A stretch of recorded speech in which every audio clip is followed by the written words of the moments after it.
అప్పుడు రావణుడు తన సర్వ సైన్యాధికారి అయిన ప్రహస్తుడిని పిలిచి, ప్రహస్త, యుద్ధం చాలా తీవ్రంగా ఉంది. ఇప్పుడు నేను వెళ్ళాలి, కుంభకర్ణుడు వెళ్ళాలి, నికుంభుడు వెళ్ళాలి, లేకపోతే తత్తుల్యమైన పరాక్రమం ఉన్నా నువ్వు వెళ్ళాలి. వెళ్ళినవాడు తిరిగి రావడం లేదు. ఇప్పుడు కానీ నువ్వు వెడితే యుద్ధం చేద్దాము, మనం యుద్ధం చెయ్యలేము అని నువ్వు అంటే యుద్ధం ఆపేద్దాము అన్నాడు. అప్పుడు ప్రహస్తుడు, మీరు ఈ మాట ఇంతకుముందు ఒకసారి సభలో అడిగారు. అప్పుడు కొంతమంది సీతమ్మని ఇచ్చేయండి అన్నారు. మీరు అప్పుడే ఇవ్వలేదు. ఇప్పుడు యుద్ధం ఆపడం ఏమిటండి? యజ్ఞంలో వేసిన దర్భలా వెళ్ళి పడిపోవడానికి సిద్ధంగా ఉన్నాను. ఇప్పుడు నన్ను వెళ్ళమన్నా మీ ఉద్దేశం అన్నాడు. అప్పుడు రావణుడు, ప్రహస్త, నీ కంఠం గట్టిది. నువ్వు యుద్ధానికి వెళ్ళి గట్టిగా అరు. వానరులకి యుద్ధం చేయడం రాదు, వాళ్ళు చపల బుద్ధులు.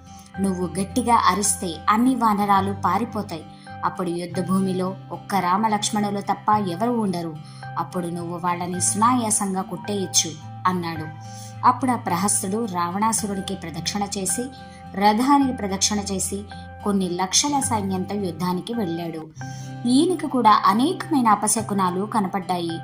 అయినా కూడా మిగతా వాళ్లలాగానే వాటిని లెక్క చేయకుండా తూర్పు ద్వారం గుండా ముందుకు వెళ్ళాడు. అప్పుడు ప్రహస్తుడికి నీలుడికి యుద్ధం జరిగింది. ప్రహస్తుడు చాలా గొప్ప యుద్ధం చేసి ఎందరో వానరాల్ని చంపాడు.